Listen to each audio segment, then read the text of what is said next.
Conis' Skypean tip of the day. Abandoned by your god, turn to atheism and bazookas. Fight the cops.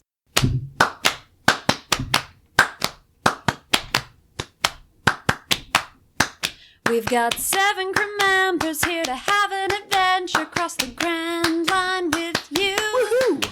We'll cross the Grand Line and have a grand time as we make our dreams come true. Yeah, yeah. We'll ride the knock-up stream to achieve our dreams. As together we watch season 3. Yeah! Ba-da-ba-bow, start the show.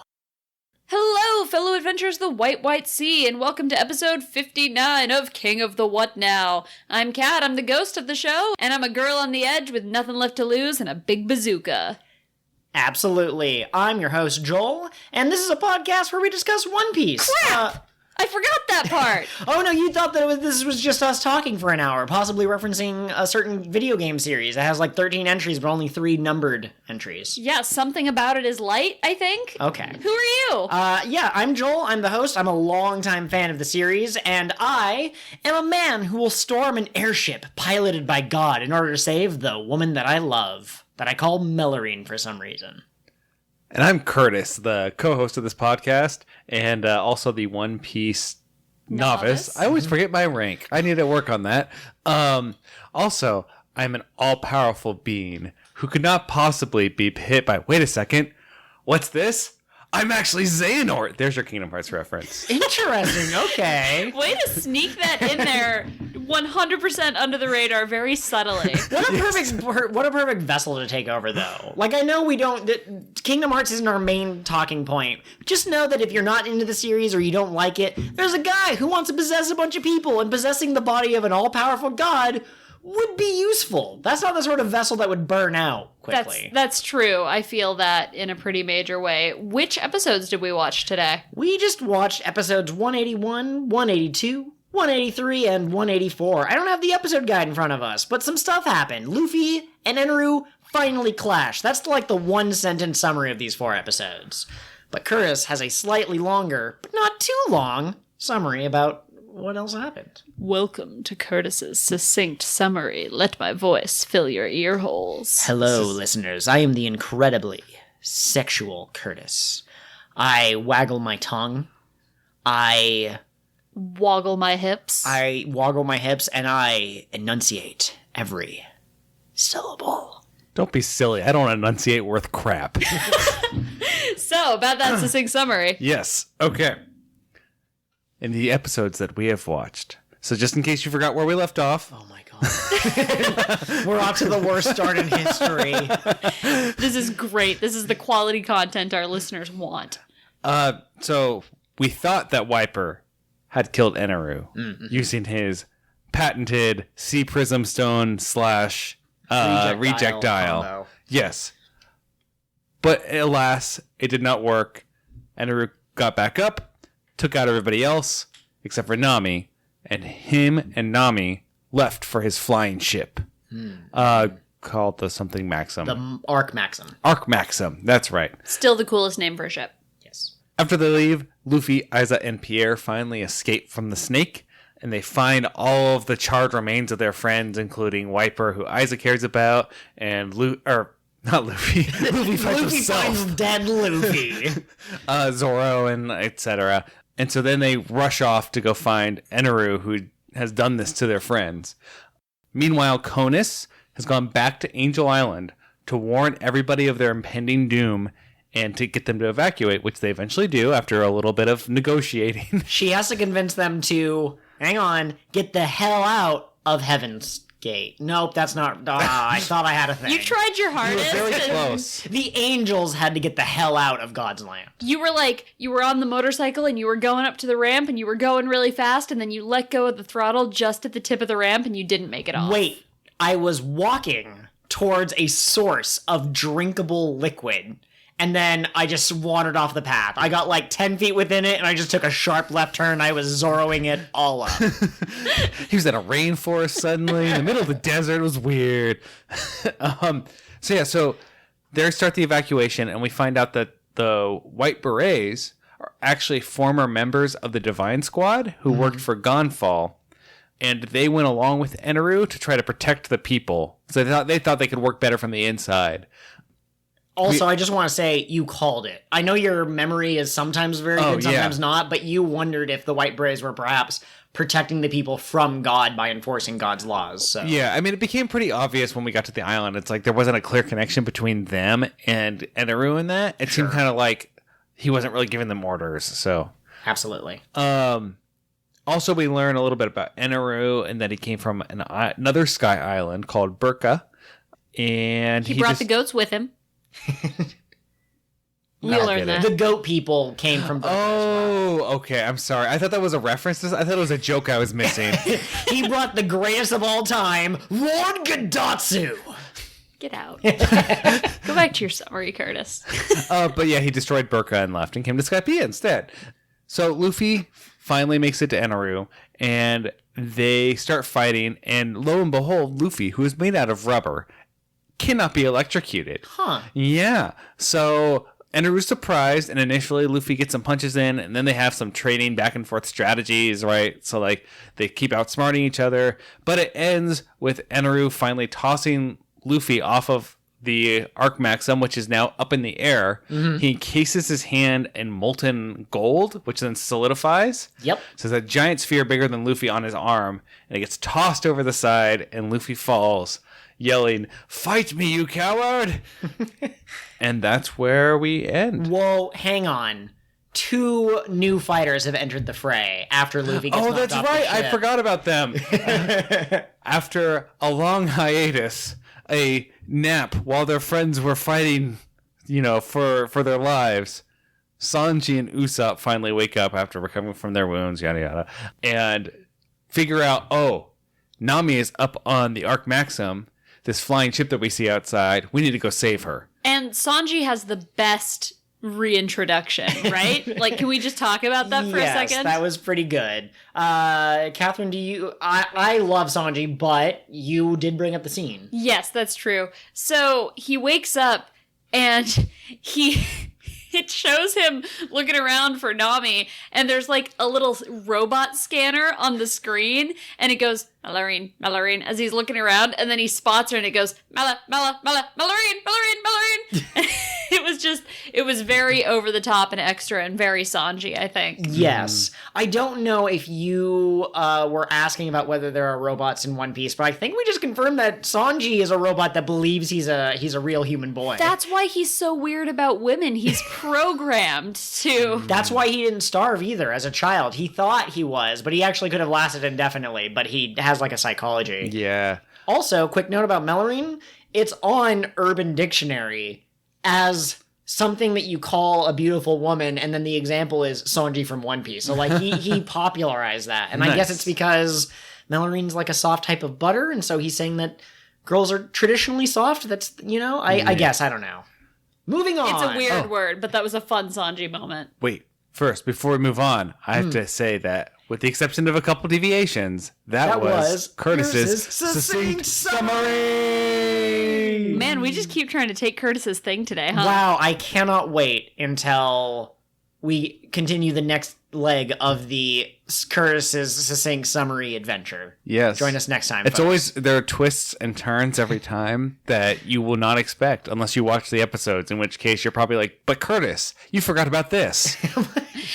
You can never get it right. Just to be clear, we are impossible to please, Catherine and I, so if you give us too many details, I'm going to roll my eyes and be like, nobody cares about that. But if you're just like, some stuff happened, I will fire you because how dare you not go into detail about the stuff that just happened. Joel, what was your favorite moment from these episodes? Whoa, geez. Okay.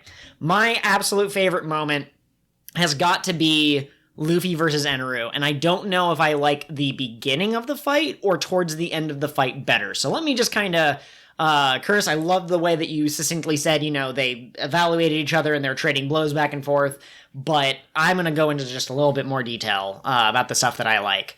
Eneru does not know what rubber is. Rubber is not a material on Sky Island, which was beautifully foreshadowed by Gonfall being like, what's gold? So neither gold nor rubber exists, and that was kind of your lead into, it's a completely different ecosystem up there. So Luffy shows up after declaring war on God and being like, what makes you God? And Eneru fires a 30 million volt shot and it looks like it missed, but did it really? And then he does like a 60 million volt shot and then he teleports right above Luffy and he puts his hand right against Luffy's face. He does 100 million volts Vari! And Luffy's fine. And you get this look on Eneru's face. His mouth is open. His eyes are like watering. I think there's snot coming out of his nose. And he's just like bulging out yeah, his head. exactly. It is a standout panel, as Grant would say on Twitter. A standout frame, since it was... Yeah, I guess that's true. And if I remember right, in the subtitle, his line was something like, "What are you?" Yeah, exactly, because he had no idea. And then, to top it all off, he starts shaking his head. He's like, concentrate. It doesn't matter whether you can't hurt him. There's no way that he could hurt you, a Logia. And then, boom, kick to the stomach / I like to think that it was Eneru's balls that took that attack.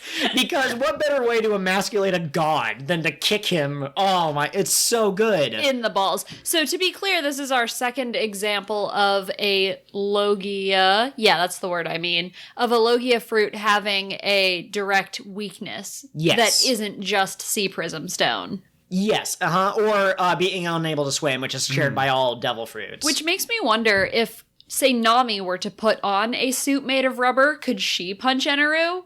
Probably. Yeah. I mean, I don't know if they have rubber suits in the One Piece universe, though. I think that the rubber suit would work because Luffy was not made out of water, but he coated himself in water to hit Crocodile. So it's not like you have to be inherently that element. You can just use that element against them, right? Excellent call. This I is like a that. quick tangent. But, okay, so we've seen, I believe, 4 Logias. We've seen fire, sand, smoke, lightning. Lightning's natural weakness is rubber. I'm curious if there would be, like, a stone person, if they would also be more or less okay. Wait, Ace was a Logia type? Yeah, he's made of fire. Oh. I remember him using fire. I just assumed it was like fireman, like he could shoot fire or something. Oh, gotcha. No, he is 100% made of fire, though he didn't do anything like having a sword cut through his stomach like Crocodile or Eneru have done. Mm-hmm. But anyways, so rubber naturally defeats the lightning. Water works on sand. Water would probably work on Ace, I would assume, too. Or if you got far enough into the future and you had like flame retardant, like a fire extinguisher, I think that would also work. What's the natural weakness of smoke? Fire. Yeah, according to cartoon logic, I guess. I was going to say Ace and Smoker had that conversation. And also, when we did our episode on it, I brought up the point that smoke is highly flammable. Ah, that's right. Then I remember that kind of blowing our minds because that seems a little counterintuitive. But okay, so fire is the natural weakness of smoke. I also think wind might play some factor into that. It would have a Scatters stronger it. effect on him than on lightning or sand. That was just a quick aside. I do also want to go back to the other part of the Luffy and Eneru fight that I love, and that's the end fight. So Luffy can land a blow on Eneru. The problem is that Eneru has this crazy impressive mantra. His is better than all of the priests that we've seen so far. And because he can also listen to radio waves, I guess he can super extend it, which is amazing. But even though Luffy can hurt Eneru if he lands a punch, Eneru's just zipping around like a crazy lightning fool. He can go into the metal of the Arc Maxim in order to like move around, and he can predict attacks. So Luffy figures out, hang on, he can only figure out what I'm trying to do. So if I'm going to throw a punch at this brick, he will see that I'm throwing a punch, but he won't know if I'll break the brick or if I'll break my fist. You know, he doesn't know that sort of thing. So what if I bounce all of my attacks off of the ship? And Eneru thinks he's trying to destroy the ship, but it's this beautiful scene where the camera zooms out and in slow motion you see Luffy's attacks coming from all angles and Eneru can't escape. And that is also amazing. I know the names of many attacks in Japanese. Some of them I only know in English. But that is TAAAAAKO HAAAANABI, which literally means octopus fireworks. And what a great name for one of Luffy's attacks. Yes. Speaking of named attacks, he brought out a ton in this episode. Mm-hmm. Oh, yes, absolutely. The only thing that I really notice, sometimes I try to keep track of, like, okay, this move defeated this character, but then later Luffy used it 4 times in a row, so that shows that Luffy has gotten way stronger, but also the enemy can tank 4 of those hits, so they're way stronger than this previous enemy. He busted out Gum Gum Battle Axe, which hit Eneru spot on, like right in the shoulder area, and he busted out Gum Gum Bazooka, which is just a common one that he used. Battle Axe took out Arlong, and Eneru basically shrugged it off, and he used Bazooka to launch both Buggy and Wapple, who were on the lower end of physical strength. Yeah. But still, it was a finishing move previously. Exactly. Had we seen Rifle before? I feel like we had, but I can't remember. I believe so, and I know this isn't like one of those one-off shows or one-off attacks like Gum Gum Storm. We're never going to see that again. But I cannot tell you specifically where he used it the first time. He used it in Alabasta, didn't he? I thought it was one of the attacks he used. He might have. There were so many fights in Alabasta, it's hard to say. Curtis, what did you think of Eneru's whole gold is a great conductor for electricity? I thought of you specifically when we saw that part. I'm taking his word on it. I don't know if gold's a good conductor of electricity, but I thought it was interesting. I thought as our local most far toward the science man. Yeah, no, I definitely. I mean, it was very. I guess that would make sense because they gold plate stuff. Never mind. I'm sorry. It's a tangent. No, that's okay. See, I told you he'd be into it. I thought it was cool that. It's cool that we had something that was like a bunch of electronics in that. Like the whole ship is just powered by his electrical power. It's a little bit kind of meh because like I was confused. Like, did he charge up a battery? There was like a little generator thing, but I was confused what that was. I don't know. At some point, I'd kind of be like, One Piece. I had a discovery the other day. And I mean, part of this is obvious to me, and I've already known it, but there's a second part. First observation, there are two types of speculative fiction readers, fans, listeners, viewers, that sort of thing. There is the, well, how does the reject dial work? I don't know, Curtis. It's magic. I love it. It's great. And then there's, well, did you know that if the Rocinante does a 360-degree turn in 1.6 Earth's gravity because of the increased gravity and because of the rotational... Curtis, nobody cares. But I love it. It's science. So I'm not saying you're wrong, but I'm just saying that I think that One Piece tailors to my preference for kind of like... less explanation. Yeah, like you give a kind of an explanation. It runs off of lightning powers. Oh, yeah. Okay, I'm on board. No, I'm fine suspending disbelief. I guess my number one issue with the way that One Piece does it is they try to have like a foot in both worlds. Like they like to like give like pseudoscience explanations, which is like, that's not right. I'm comfortable with pseudoscience if it makes sense with the rules of the world. But which yeah, I think One Piece mostly does. Yeah, I don't know. It's just like sometimes they're like, well, obviously this would work this way because that's the way it works in real life. And then other times like, well, obviously it would work this way because that's the way it works in One Piece. Yeah, that's fair. I still see the fire and smoke thing. Like, I know it's established canon. Smoker and Ace, their powers are related.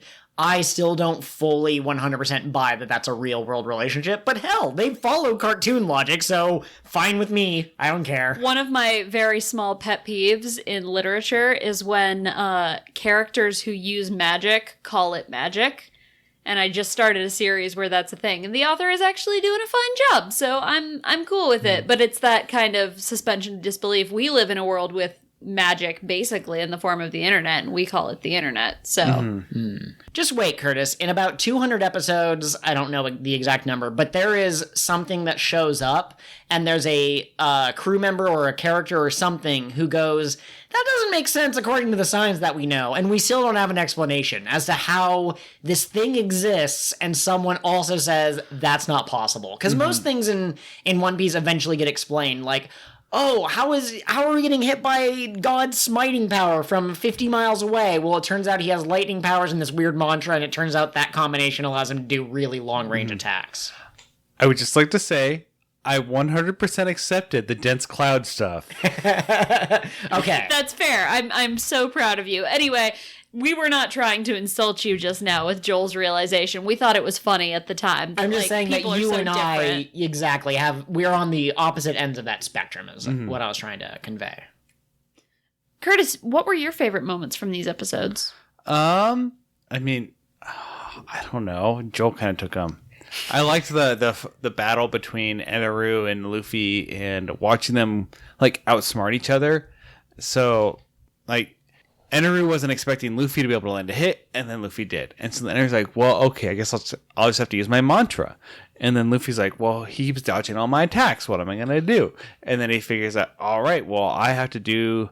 Let's try, I think it was Airhead first, which allowed him to... It made him really stupid, but it made him, like, use his instincts more, so he could also dodge really well now. But... he couldn't attack in that state because he was just running off instinct. Mm-hmm. So then he's like, okay, that doesn't work. Let's try, was it Gum Gum Octopus? It was just the regular octopus. And he's like, what do I do with this? And then he did the octopus fireworks. Oh, so good. Yeah. And then that finally got him to land a hit and then allowed him to incapacitate Eneru, so he could use rifle, but then Eneru gets back up because he's super strong, and then it's like, and then he does some shit. Yeah, no, the fight was very good. I would say outside of the fight, I actually had one moment that stood out more to me, and it was Luffy looking at Zoro, who is unconscious and has been burned by Eneru's lightning, and going, "How could any of this have happened with you here?"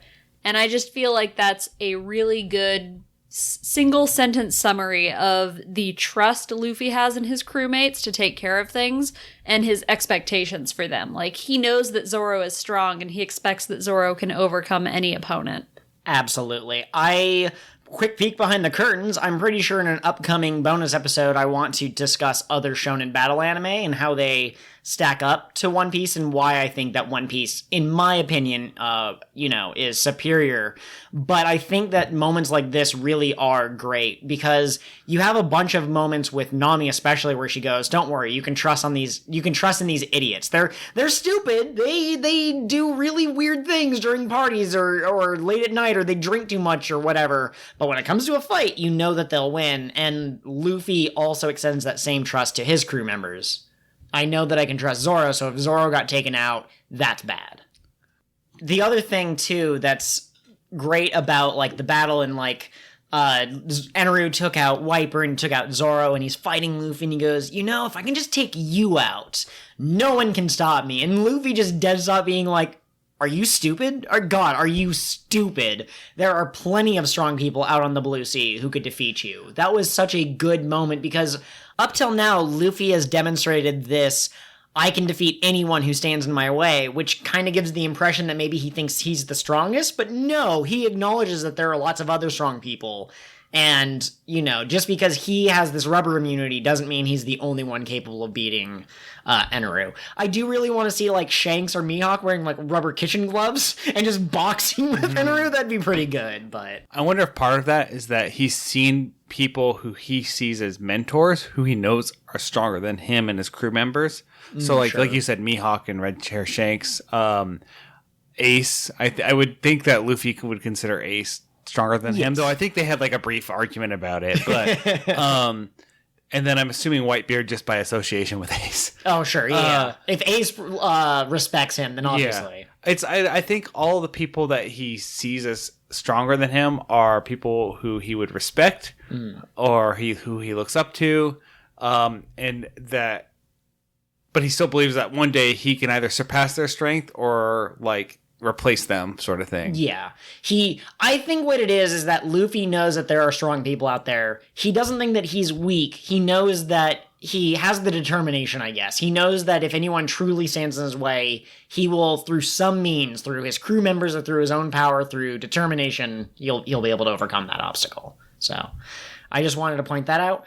Really quick note, and this is like 50 episodes late, but when we watch Adventure in the Ocean's Naval, we watched subbed, and I said, hey, there's two characters in this that they're voiced by people who appear later in the series. And you went, okay, Joel, I trust you to remember. I won't. So this is me cashing in those chips. Chopper's Japanese voice actor and Blackbeard's Japanese voice actor were both in that special. Oh. Also, Aisa's English voice actor, because we have not been watching these subbed for the most part, Aisa's voice actor is also A-Piece's voice actor, the young female. I believe that. Let's see. That checks. Okay. And I think that's all that I have to say on that. So now let's go to our world famous ad segment. Boop, boop, boop. All right, so Adventures of Blorf Part 3 are coming out. And as always, we will have one of us give a quick back page summary of the story so far. We will have, or of the upcoming arc. We'll have one person give a little bit of a taste. They'll say, "Ooh, this thing's really cool. Can't wait for the readers to get to this part." And the third of us will talk about the big pictures, the themes, what's so great about this arc, and all that other good stuff. So, Catherine, why don't you give us the back page summary of Part 3 of Plorbs Mablorbs and the Adventures of Blorf?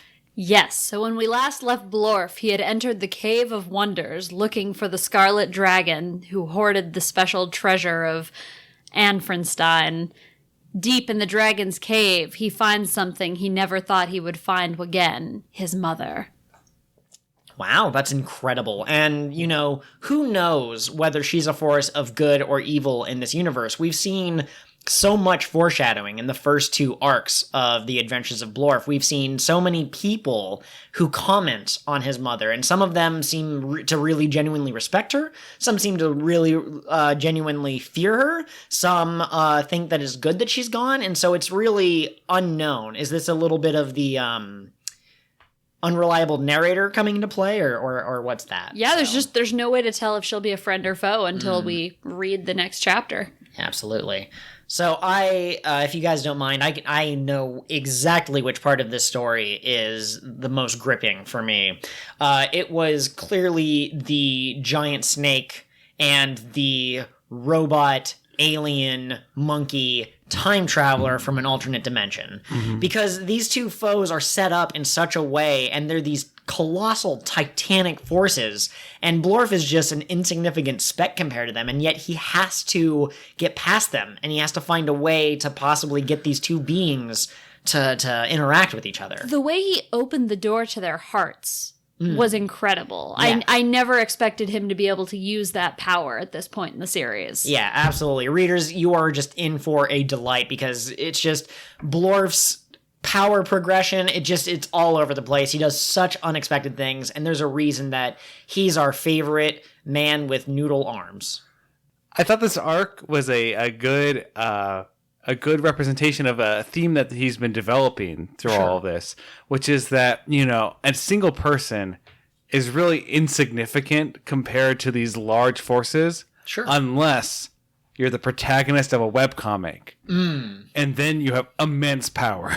Yes, it's true. But that, like all true, like there's a reason that Plorbs Mablorbs came to us and not some other podcast, because he knows that we recognize the power of friendship. Like, that's clearly a thing in One Piece, and I think that ends up being Blorf's greatest strength as well. Like, there's such a reason that this story resonates. And readers. He pulls the power of friendship even from people who don't consider him a friend. Yeah. It's amazing. He's like, it's a weird, like, almost manipulative mind control thing. He's like, "You are my friend." And they're like, "I am your friend." The Great Worm Icebringer never even had a concept of friendship, but it's friends with Blorf. Yeah. And, I mark my words, we are going to eventually get the rock that we keep seeing between chapters. I think that it's going to pull the power of friendship. And did rocks have a concept of friendship? Do they even have sentient thoughts? No, but that's what's going to make it all the more incredible when it happens. I heard that they want to make this into a live action series. Can't be done, I don't think. But yeah, did you hear who they had tabbed to play the Rock?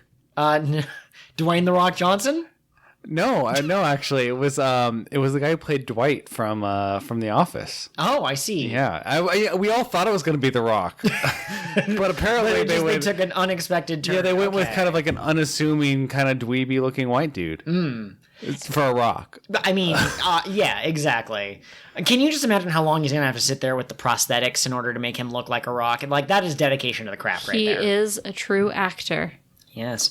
And also, quick shout out, Plorbs. Thank you so much for putting a character named Sarah Hampson in there. How very nice. I'm glad that we are able to build this relationship between your brand and ours. It is amazing that we are not just a fan of Plorb's work, but he is becoming a fan of ours. Yes. We're just so grateful every day. Absolutely. And that has been your ad segment. Back to the How show. goes here. Ching, ching. Okay. Welcome back, everyone. Curtis? Yes. I don't know what that was. You had some thoughts. Why don't you share them? I had many thoughts about many things. Curtis. Some of them One Piece related. Conis. Come on. I get the joke. I know. But Did you call me Conis? no, Curtis, let's talk about Conis. Oh, I was Let's going to say talk that's about very Conis, convenient yeah. because I want to talk about Conis. Okay. So we mentioned in the summary, also in Kat's introduction, that Conis did some badass things in this episode. Whoa, Kat, your introduction was an homage to Conis's actions in these episodes? It may have been, yeah. Oh, I thought you were trying to be Sue the fox. Sue! Imagine Sue with a get bazooka. Oh my gosh. Or imagine a bazooka that fires like Sue-shaped rockets. Or just Sue. Imagine a bazooka that fires adorable cloud foxes. Sue! Sue! Sue! Perfect. Curtis. Beat your enemies with cuddles. Yeah, so Conis went back, like I said, to Sky Island. Angel Island. Yeah. To warn the other Skypians about the impending doom. Initially, they don't believe her. They're like, they see her coming, and it's been announced her and Pagaya are criminals. They're blasphemers or Blasphemers? Just whatever. Yeah. If Curtis can't English good, be sure to comment in the comment section below. I'm talking like this is a YouTube video, but anyways, just tell him that he can't English. Yeah, I can't. Yeah. Conis has been labeled an enemy of the state, basically. And so people see her coming, they're like, stay away. You're going to bring the wrath of God with you. Look at your cooties. Yeah. And I'm trying to remember which she did first. If it was I think it was the bazooka first. That right? was the very first thing she did. So she comes up and the White Berets are coming up to try to arrest her. And she flips this bazooka. She's holding Wiper's bazooka, I think, and someone's bazooka. Yep. And she flings it around her back, cocks it with one arm, and holds it in the face of the White Beret, who's been trying to like bring a knife to a bazooka fight. Yeah. And it's like, I will shoot you. She used those words. Yeah, she was like very dark there for a minute. Mm-hmm. Also, I don't know if I can say that, so you can beep that out. I think I'm going to. Okay. They've said in One Piece. Yeah, but I'm not sure. That's fair. Infrequent. They've said in One Piece? That's interesting. How? So, and then she ends up shooting over the crowd. They're all like, oh, but Eneru wouldn't do that. Eneru wants to protect us. And there was one little kid specifically who was like, what is she talking about? Eneru is God, and God just wants to help us. Hang on, the exact quote. Would God do that? He's supposed to protect us. Go on, Curtis. This is the same God that has been terrorizing them for years. And also, he just tore up their harbor like a day ago. Don't they remember? But those were bad people, Curtis. Bad people who are on the brink of tears because they are trying to elicit false sympathy. But anyway, so they don't believe her. And then finally, she just yells, I do not accept Eneru as God. And everyone's like, holy shit, we're all going to die now. And they all run and take cover. And then they sit there under cover for a bit. And then they're like, why isn't Eneru, used his wrath on her yet? And she's like, it's because he doesn't care. He's going to destroy all of Skypiea. Mm-hmm. And they're all, oh my God, she's right. So they finally start evacuating. Also, I think the White Berets know what Eneru is like, and they know his backstory. Yep. So it checks out. So one of the captain, I don't remember his name. Captain, oh no, I had it written down, but then I deleted it. Okay, go on. We're going to call him Captain Anderson. Captain Anderson says...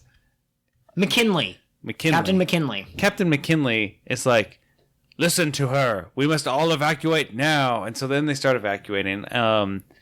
It's just the way Conis acts trying to convince all these people is a very significant change in her character.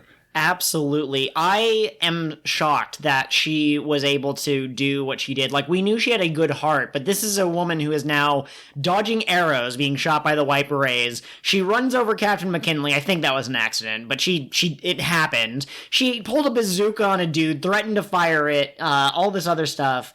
It's very good character writing, and there's been a lot of discourse on Twitter from a bunch of different people. There's one, Simply Scarlet is her tag name, and there's Give Us the Fish Uncle from the My Hero pod, Kendra is her name, and Ash, the Once and Future Ash. They have all been talking about how the female characters in One Piece have been significantly changed in current manga and how they don't seem to have as much agency and they're a lot more window dressing.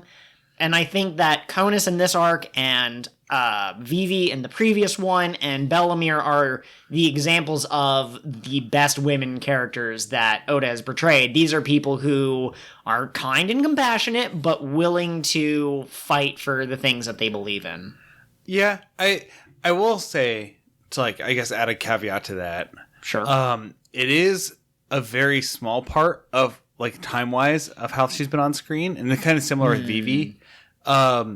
And with Conis, I feel like there's a different weight of running to save everybody versus standing up and fighting Eneru, which is what a lot of the Straw Hats are doing. A lot of the male Straw Hats are doing. Absolutely. It's not quite the same level, right? But I get what you're saying. It's definitely it shows character growth, and she's putting herself out there, doing something different than she has been brought up to do, right? Yes. I actually have I want to say really quick, but this is actually the longest quote I have written down, but I paused and rewound this scene several times in order to get the exact wording down. What happens now makes our past suffering insignificant. It's not going to do any good sitting around waiting for a miracle. It's time to face the fact that as far as this land is concerned, God has abandoned us. Before we pray, before we close our eyes, we have to do what we can to save ourselves. If we do nothing, no matter who we try to blame, we'll all lose our lives. Now, that's a great line of dialogue. It's very impassionate, and shout out to, I don't remember her name, unfortunately, but the voice actress who voices Conis. It's also really interesting how that quote ties into the bigger picture. And Curtis, you're earlier in the series than, if you just had read chapter 900, whatever, but it's interesting that this seems to be a common theme everywhere that Luffy goes. Luffy goes to people who are just like, well, maybe things will get good. Maybe if we wait for a hero, they'll show up. The people weren't willing to stand up against Axe-Hand Morgan, and the people weren't willing to face Don Krieg. Well, that's actually not true. The chefs were going to fight Don Krieg, but the people on the Fisherman Pirate Island, that's not what it was called, but they weren't willing to fight. Luffy's willing to fight. He always shows up and he's willing to throw down with anyone, regardless of whether they call themselves God, a king, or what.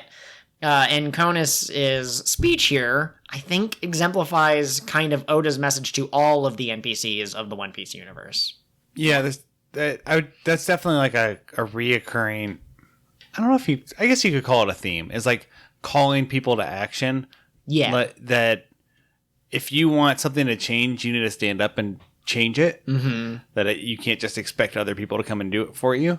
I think it's especially powerful in this arc because they have a god that they expect to take care of them. Mm-hmm. And so the idea of overcome your culture and your religion and fight for yourself, don't rely on God, is much stronger than just you have to fight.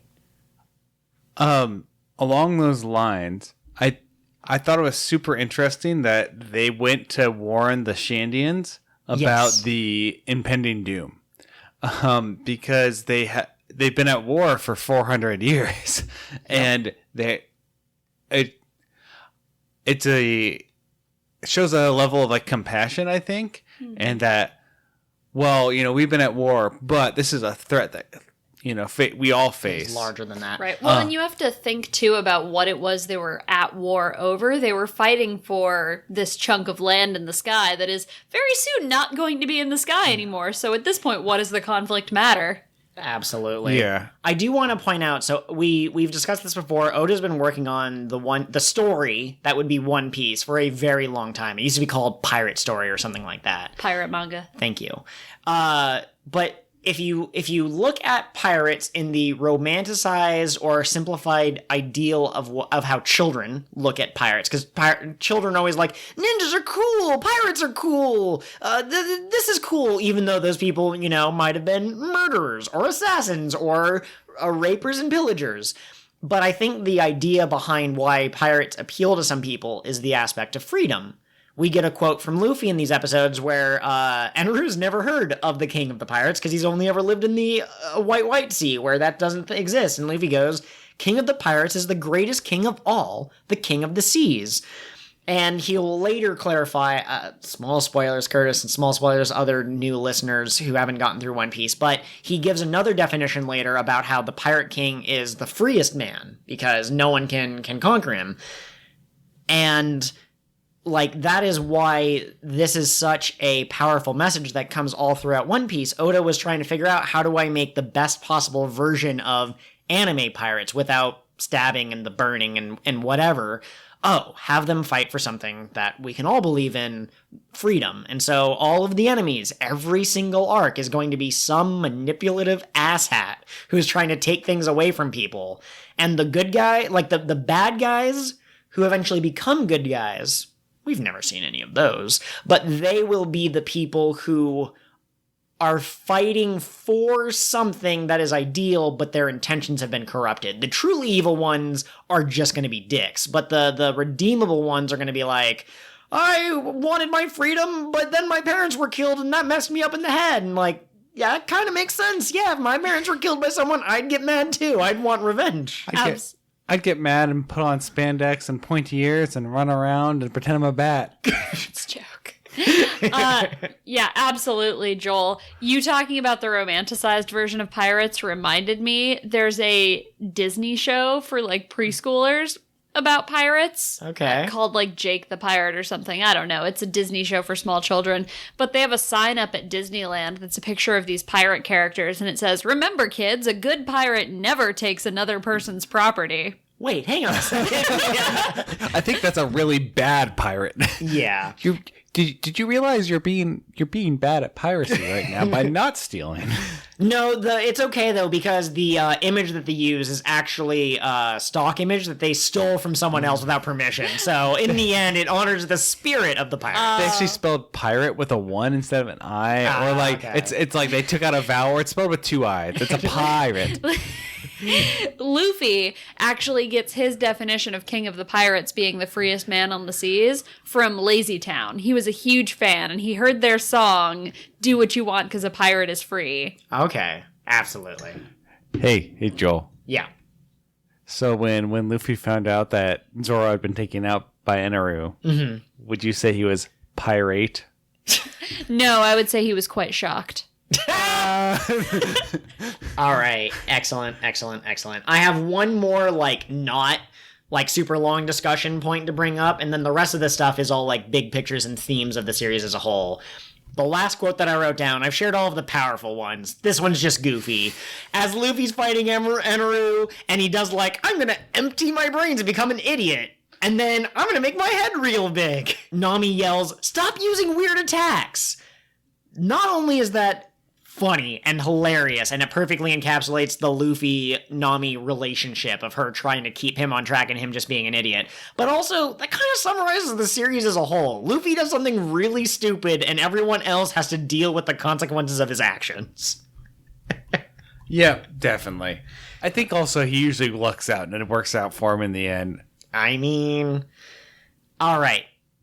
Does anyone else have any kind of quick thoughts about these episodes that we watch? Any 1 minute observations? Nope. All right. No. We have now entered the final round of this episode. The final round of thoughts. The final thought round. The final thoughting. That sounds kind of strange. Don't Google that. Round. Okay. Here's a couple of interesting things. I'll just tackle these in the order that they appeared in my notes. In a quick little history note, in case those of you aren't aware, before World War II was World War II, when Hitler was rising to power, he basically was he wanted land back from other European nations that had at one point belonged to Germany. And there was someone who would be later replaced by Winston Churchill. I don't remember his name. Was that Chamberlain? Maybe? No, that was a later. Anyway, it's a former prime minister. Okay, Yeah. You can Google the exact details. From my memory, though, there was some guy who was told, deal with this guy. We're gonna have a diplomatic or a war problem if he's left unchecked, and they're like, oh, we'll just give him what he wants and he'll be satisfied, right? And they tried to use the appeasement strategy, and it turns out it didn't work because, as we know from history, the man known as Adolf Hitler was very, greedy. He wanted all of the land. And I think that in a way, the White Berets kind of exemplified this. And not just the White Berets in this arc, but in other arcs, there are always characters like Conis said, you can't just pray and wait for things to get better. You have to take action. And so I just wrote down, appeasement saves no one. You've got to take action in these sorts of situations. I would counter that and say that by doing what they did, because Conis actually comforts them a little bit at the end. It's like, look, if you hadn't kind of set up these rules and protected people, a lot more people might have died from Eneru. Yes. So you could make an argument that if they had chosen to fight, they probably would have died, and then a lot more people on Sky Island might have died too. But if Luffy hadn't shown up, they all would have died. Yes. No, so somebody obviously needed to stand up eventually. But I would say maybe their strategy wasn't 100% flawed. Yeah, you don't need to go and get everyone killed. It's interesting because a lot of the side characters, the NPCs and the third factions, because Luffy always shows up and there's always side A and side B, and he always ends up fighting maybe side A. And then there's these other people from side B that maybe had good intentions but didn't carry them out the right way. See Wiper, see Koza from Alabasta. But I can't figure out if Luffy was destined to win these fights, or because he's just so ready to take on anyone, he can make miracles, quote unquote, happen. And so I think that the idea is you can't be a complete pushover, and you can't just we'll just let the evil guys continue to do what they want and hope that things get better. But you can do so in a smart way as well. I mean, I guess kind of Robin was in the same situation before, right? She was going along with Crocodile, even though he was doing things that she might not necessarily agree with, because it was just easier that way. Absolutely. Also, because it was helping her meet her goals. But yes. Speaking of which, I didn't write this down, but we need to talk about it. Wiper's chief leader mentioned something that is in Shandoria at the heart of it. A poneglyph. Mm-hmm. It's incredible. What? And it turns out the reason that Wiper is this big ball of anger, we've been talking about how much of a problem he is with I'll fight you, I'll fight anyone, I'll blow up that rock. Oh, it looked at me wrong. But it turns out the Shandorians had a sacred mission, and the only way to complete that mission is to get the land back, and that's why Wiper is as angry as he is, and it's connected to the poneglyph. Interesting that the arc after Robin shows up in would happen to have the things that she's looking for. Although we don't know if it is the Rio poneglyph. That's right. She's looking specifically for that named poneglyph. Yes. But yeah, like Curtis pointed out when we're going through Alabasta, the way Robin talked about the poneglyph, it kind of sounded like there's one, and now we have confirmation that there's at least two, maybe three. If this one ends up not being the Rio poneglyph, then we know we have the Alabasta, the Shandoria one, and then this third one that's out there somewhere. Here's another thing, and I love this, and I forgot that they actually explicitly bring your attention to this, but Eneru keeps saying throughout the survival game, in 3 hours or 2 hours, there's a ticking clock, there'll only be 5 people left, and when there's 6 people left, he makes them fight each other, he tries to get them to, and then they defy him, and he takes out Robin, and now there's 5 people, congrats. He goes on and on about how his prophecy has to be accurate because he's God, because he is the divine one, and if this prophecy doesn't come true, how can he say that he's a god? And he thinks that he's right, but it turns out his mantra, for whatever reason, doesn't work inside of a giant snake, probably because of Oda's obsession with Vor, but Luffy ends up escaping, and he ends up being a contestant in the survival game who survived past the time limit when Eneru said, all right, that's it, we're down to 5. Which means that Luffy, this mortal, the rubber man, the only one who can stand up to a man made out of lightning, is the one who defeated God's prophecy.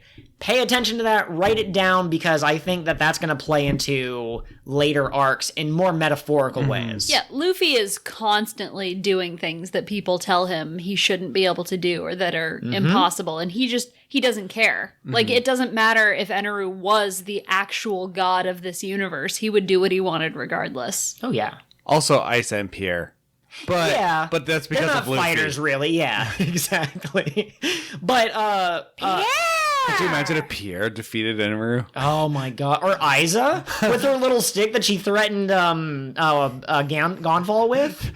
He's like, what are you going to do with that? And she's like, this. And it turns out she's like a really powerful witch. She's like, Gonfall gets turned into a tiny frog in a suit of armor that rides around on Pierre's head. Okay. And then in the third movie, he gets sick and he tells his son-in-law that he's going to become king. And the son-in-law is going to be like, I don't want no part of that. And so the king will be like, I have a son. He's over across the sea. And then Shrek and Donkey will go find Richard. Was that the annoying brat in the third Shrek movie? No, it was... bold of you to think that I Arthur? remember it the was third. Arthur. Okay. Yeah. Yeah, I didn't like the Fourth third one had time travel. There was a fourth one? Yeah. There was What is like, wrong with this world? It was They're pretty good, rebooting it. actually. No, they're not. aren't they? I thought they... We are not talking about this right now, but I thought I heard somewhere that Hi, they were welcome going to Big Green One. This is a podcast about Shrek. Oi, donkey! What were we just talking about? Oh, yeah, that's another thing, too. There are YouTube videos on this. I'm not going to pretend that this is some idea that I came up with, but it's absolutely true if you look at it. Luffy faces the fishmen who are like, oh, we're superior to people because we're fishmen. Captain Morgan is like, I'm superior because I'm a Navy officer. He stands up to Kuro, who's like, I'm smarter than everyone. He stands up to Wapple, who's a king. He stands up to Vivi. Well, he doesn't stand up to her, but he punches Vivi. She's a princess. Standing up to her. Yeah, He stands up to Crocodile, who's like, I'm all made of sand. Yeah, exactly. And he... Man's greatest foe, a giant sandbag. Well, it's coarse and rough and gets everywhere. Perfect. And then he also, in this arc, he's going against kind of the biggest thing that a person can proclaim themselves to be, a god. And he does not care. He doesn't care who you are or where you're from. If you're a bad guy, he's gonna punch you. And he's gonna beat you to the ground. Likewise, it doesn't matter if you're, a poor person or like a rich person or a king or a diplomat. If you're a nice guy, he's gonna like you. He's gonna chill out with you. Even if he doesn't understand the things that you like, he's just there to support you. But, as we showed with Vivi, he may still punch you because Don't be these stupid. fists are made for punching. Man, we're gonna get demonetized. Why do I keep talking like this is a YouTube video? I don't know, because you're ridiculous. The one other interesting thing about not just these episodes, but this arc, kind of, is that Eneru's ultimate goal is to find a utopia. His utopia is Endless Verth. Well, we just finished with a bad guy who wanted a utopia, and that was Crocodile. So what is it about this world that makes it so bad that people feel like they have to take drastic steps to find a utopia apart from it? A lot of shonen battle anime that I've seen is all about, at the end of the story, the whole world will come together. Naruto did it. Not really Bleach as much, but that sort of thing. The character is always kind of like bringing people together in a world that's fractured and all that stuff. And so, yeah, it's very interesting. Yeah, I was trying to figure out I'm curious what specifically Eneru's, like, what he's trying to do. Like, I know what he says he's trying to do. He wants to destroy the Sky Island. He's a terrible tenant, by the way. Yeah. Instead of moving out and helping you find a new person to fill in the vacancy, he'll burn it to the ground. If I can't live here, no one can. So, and then he's going to ascend upward to a land of endless Verth. The white sea. And No, it's not a white sea because it's Verth. It's The not brown clouds. sea. And We haven't seen this world of endless Verth, even though we'd be underneath it. And, like, it just doesn't make sense. And, like, okay, great, you found a world of endless Verth. What about it? Now there's just a lot of Verth everywhere. You ready for something to blow your mind? Don't tell him. I'm not going to tell him what it is. Okay. But you have definitely seen it. That's all I have to say. Why? Anyway, go for it, babe. Is he crazy? Yeah, Eneru is 100% legit crazy. Like, Crocodile was a bit crazy. He's willing to kill, thousands, millions of people without batting an eye, and that's not normal. But he still believes in, like, physical things. He's like, it'd be great? Military might. Buggy, he's a little strange. He hears words when you didn't say those words because he has a weird thing about his nose. But he believes in treasure. That's something you can hold. But Eneru is just like, you know what? I'm made of lightning. Clearly, I must not be mortal, even though I clearly can be punched and hurt and I'm not omnipotent.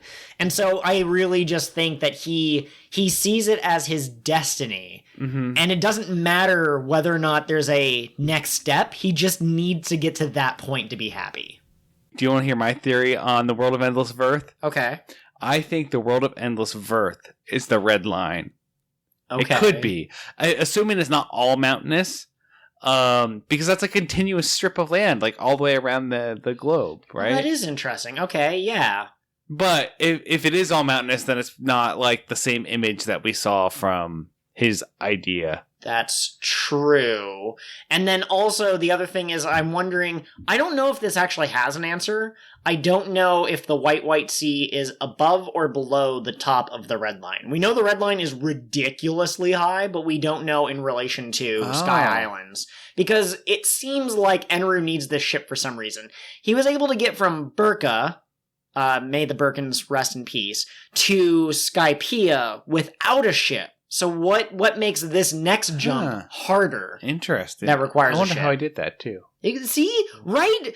Things that we don't know. Things that just have not got an answer. Gonfall also mentioned that there are two ways to get to the Sky Island. You could take the knock-up stream, or you could do the summit of High East. What is that? I would like to know. I just read the latest chapter, and I have no answer. I've read the wiki, I've watched YouTube videos, no one knows. Well, I guess we'll find out.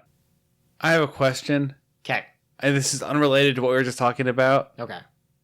Is it related to One Piece? Yes. Okay, then you can ask. Where are the giants? The giant shadow creature that we saw when they originally went underneath Skypiea. I guess you're going to have to watch and find out. So the giants actually all were on Burka. They're dead now for the last 6 years. But we just saw them. No. You saw their cognitive shadow. Reference joke, and that one's not even mainstream. How dare you use an obscure reference joke It's like that? not that obscure. He's a New York Times best-selling author. Everyone's a New York Times bestselling author. This is my personal fight. I draw the line here. No further. I have never seen a book that doesn't say #1 New York Times bestseller on the back. That's because they don't advertise the shitty ones. Kat, I'm a New York Times bestselling author. Did you know that? Are you? Yeah. But are you nominated for a Hugo Award like all the fanfic authors on AO3? Yeah. Yeah. Guys. It's spelled weird, but yeah. That has been your Final thought. Outro. Goes! Here. Next week is going to be a very special episode of King of the What Now. We are not going to be continuing with the Sky Island saga at this time. We will be covering the 5th One Piece movie, Curse of the Sacred Sword, and also the very short baseball Pirate King short that came on the DVD. But chances are, since it's only like 4 minutes long, we won't spend a lot of time talking about that. So stay tuned. Should be exciting. Luffy's badass pirate tip. Hey Eneru, I got a weather forecast to you. In today's battle, I see a 100% chance of a storm of fists! So ends the next leg of the King of the What Now adventure. We're sad to see you go, but we'll be here next week. If you crave some social interaction with us in the meantime, you can find us on all sorts of different media. We have Gmail, Patreon, and Tumblr. All of those are King of the What Pod. King of the What Pod at gmail.com, patreon.com/KingOfTheWhatPod, KingOfTheWhatPod.tumblr.com. Our Twitter handlers are a little bit different. You can reach me at KOTWN_pod. And you can contact me, Curtis, at Pirate Co-host. Also, please take a moment to rate and review our podcast on whatever platform you're using to listen. Not only will this help others find the podcast, but your constructive feedback will help us improve the show as we go. Thanks so much for giving us a listen. Until next time, follow your dreams and protect your treasure. Remember, it doesn't need to be literal treasure.